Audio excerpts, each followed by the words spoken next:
Guys, I think it's time for me to get rid of my NSX. I'm so sick of dealing with some of the problems that I've had. I want to move into the 21st century. The air conditioner just gets so hot in the summer because of the damn turbo, and it's just dealing with all these aftermarket issues. I just want something better. I want something with CarPlay. I called around to a bunch of dealerships, and there's only one dealership that would even talk to me about trading this thing in for something more economical and something a lot more modern.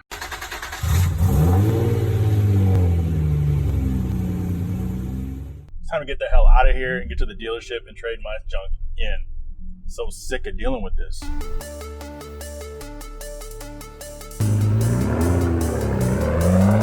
I'm so glad I found a dealership willing to work with me. It's hot in here, the air conditioner barely works, these seats hurts my back. This modified life is nothing like I thought it would be. Hey man, you Jhae? Yeah. Hey man, thank you. Thank you so much for taking my call. Yeah, let's go talk about getting rid of this thing. We'll be happy. All right, let's do it. Hey man, I'm really glad you guys brought me in on this. I called every dealership in town and nobody wanted to take. I mean, it's a 97 car. It's old as hell. It's super antiquated. It doesn't have anything updated. No dealership, they don't want to deal with that, you know? Yeah. And I think you guys are perfect because you have everything that I need. I'm tired of living in old school. I want something in the 21st century. I mean, my air conditioner sucks. The car is hard to get out of. It's black, so it's always dirty. I'm just sick of it. I just want something updated, something with some sort of integration like Android or iPhone. I love CarPlay. Something simple, something that I can just kind of blend in with. Do you guys have something like that for me? I don't know how you stuck it out so long in that old beater, but we'll get you in something. We normally don't do stuff like that with something so old, but we will make an exception today on the old Acura. It is pretty old and stuff, but it's an eyesore. But I'm gonna do what I can, put you in something best we can. So I'll tell you what, because you guys are taking a chance on me. If you can't sell it in a week, call me, let me know, and I'll bring your car back. Okay. I promise I'll pay for any damage, any dents, whatever. But as long as you got something for me, I really appreciate that, man. I mean, Joey, right? Yeah. Yeah, Joey. Hey, man, I really appreciate it, man. Yeah. Thank you. Yeah. So sick of looking at that thing. Let's see what Joey's got for me.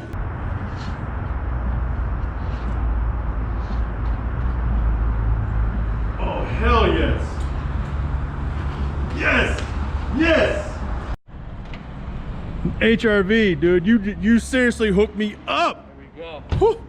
You're rolling away in style. Let's see what this thing has in it. Man, this thing looks great. Let's do a walk around.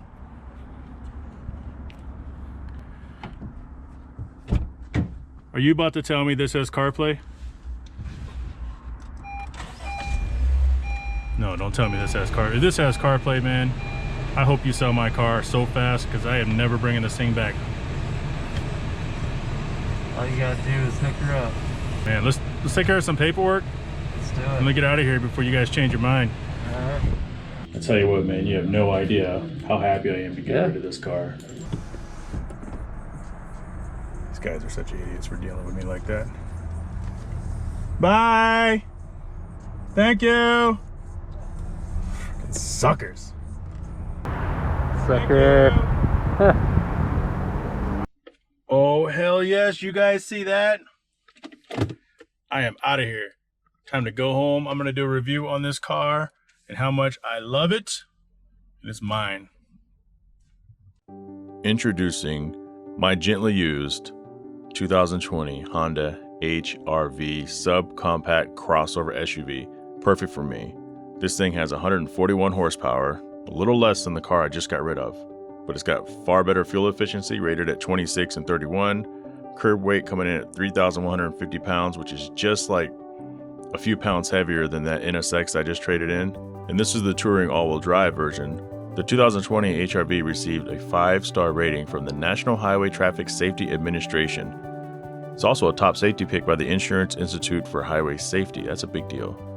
My specific one has driver-assisted technology, which includes automated emergency braking, adaptive cruise control, and that available lane warning thing that beeps when you kind of get out of your lane. Check out the reverse camera. Looks like we have 3 different modes. So this is widescreen, not the most HD, but gets the job done. Got a little narrow, and what's this? Oh wait, it's a bird's eye view. Imagine that. Essentially a smallest Honda you can get for an SUV, a compact SUV, and even it has some semblance of a bird's eye reverse camera. Some of the early opinions on this thing is I really like the fact that it's, at least to me, I've rented a lot of subcompact SUVs, and this one, of course it's brand new, so you have to take that into account, but with the leather interior, it's not necessarily high quality leather, but there's still leather interior. A lot of other ones have cloth, and it could be because of the trim. This is the touring all-wheel drive package. It's got a very, very sluggish acceleration. Sounds like it's gonna, it sounds like I should be going 80, and I know I'm used to driving around a turbo car. But a lot of the cars, a lot of the modern cars these days, they have at least a little bit of oomph. So this has about as much oomph as a Nissan Versa. But it doesn't matter, we're on the side street, speed limit's 45. So, you know, it kind of is what it is. The climate control is pretty easy to figure out. I'm used to knobs. I kind of like buttons and knobs sometimes, or full digital like this. This is kind of a weird hybrid, but again, this is an HRV, and it's plenty for you. You can clearly see the buttons light up for, you know, hot and cold, and control your fan speed and stuff. So it's intuitive. There's really not much more you need than what you get, I guess. And maybe that's what's great about a vehicle like this. As far as road noise goes, it's going to have some. It actually has a significant amount of road noise. This isn't a luxury SUV though. It's just a normal compact SUV. It even has a manual mode, which I guess is their sport mode if you really want to indulge yourself. Can't promise that it's really going to do anything for you. This thing has like 140 horsepower or something. So with vehicles like this, I just let the car do the driving. I'm going to go ahead and turn off Econ mode, and let's see what happens. Now, full disclosure, I'm not hard accelerating, but I'm going to need to accelerate when I get on the highway to merge with traffic, because if the vehicle is super sluggish, it can create an actual dangerous situation for both you and other vehicles. For lanes, changing lanes, if you're making a right turn, merging with traffic. So go ahead and speed up a little bit here. Okay, so the crash warning just popped up because I got too close to that vehicle. So one of the things this car does is, although I'm in normal drive mode and not in sport mode, if I were to flip either of these paddles, it would automatically go into sport mode, where I would think that I'm actually driving better than I actually am, like a sports car. So if I were to downshift over here, you see it goes into 5th gear, near red line. And then if I don't do anything after that, it goes right back into drive mode. The new NSX does that as well. You put the new NSX in manual mode, but as soon as you stop playing with the paddles, it just automatically flips over into fully automatic. On the freeway, there's considerable road noise, and that's attributed to, number one, it's an entry level. Again, I'm going to keep saying this throughout the video, an entry level subcompact SUV. Number two, the sound deadening is little to nothing. Number three, the tires are probably suboptimal. They're good enough for this vehicle, but you know, you can control a lot of the road noise with better tires. I don't even know if you can hear me or not. I can barely hear me. One of the cool features that I noticed immediately is when I want to turn and when I want to get in the right lane, this camera comes on.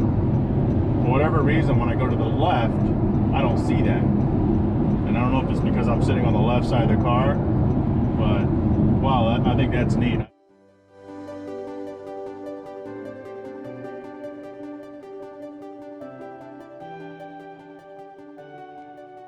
The leather seats are comfy, and they allow for just driving around town, running important errands for the family like picking up donuts.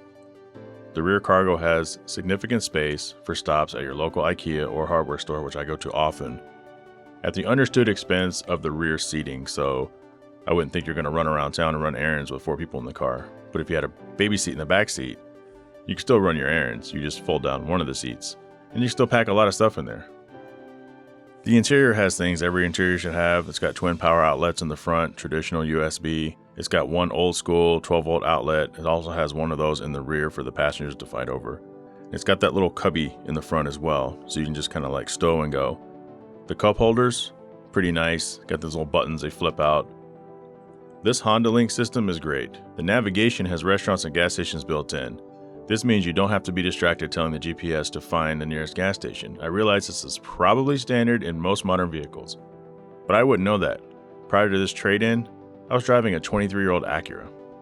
I'm on record saying that life is all about the little things, and your vehicle shouldn't be any different. This touring model comes with a high-intensity discharge headlamps as well as modern generation stylish daytime running lights.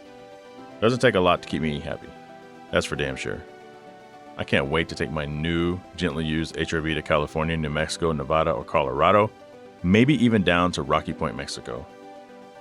There's decent storage for a long weekend trip for up to 4 people, as long as you aren't bringing like a full-size cooler and full-size luggage. But if you have 4 people who know how to pack for a weekend, you should be fine. So in my typical rental car reviews, I would tell you if this is something I would rent again or buy. Well, typically Hondas are not available to rent in the continental United States. But if you could rent it, I would definitely recommend doing so, especially if it's the Touring Edition like I have. Should you buy one? Well, for an entry-level crossover SUV, I don't think you're going to find a better all-around candidate than the HRV.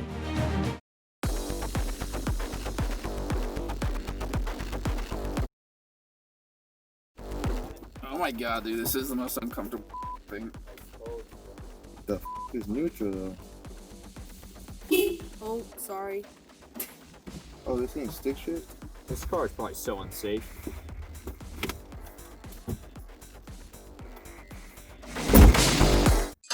(1932) Scout Scarab. It is a piece of shit. Damn it. Hello, this is Jhae. Hey Jay, it's Joe over at Red Honda. How's it going? Hey man, it's going good, man. Hopefully things are going good with you. Love the HRV. Just let me know when I need to come in and sign for the NSX. I mean, how's your day going? I'm glad we can get rid of Doing all right. rid of it. About that, I wanted to call and touch base with you. The thing is, we've had the car, on display in the showroom and stuff, and we haven't had any luck with it. We haven't been able to sell it. No one's even wanted to take it for a test drive for some reason. Yeah. Yeah, what I've found since I was a little kid, it's always about the right buyer, and I'm pretty sure the right person is going to want to spend their money on such a beautiful. It's kind of obstructing our view in here in the showroom. People are getting too distracted by it. I just think that it would be best if we could just exchange the HRV back. I mean, if that's what you guys feel like you do, I know when I dropped the car off, I said, let you guys have it for 7 days, and then if we Really? could. Well, I'm going to need it within like the next 90 minutes. This thing, we don't really want it in here. It's just, it's old and stuff, and I think if you can't get it to us, can I bring it after work? Report the HRV stolen. What?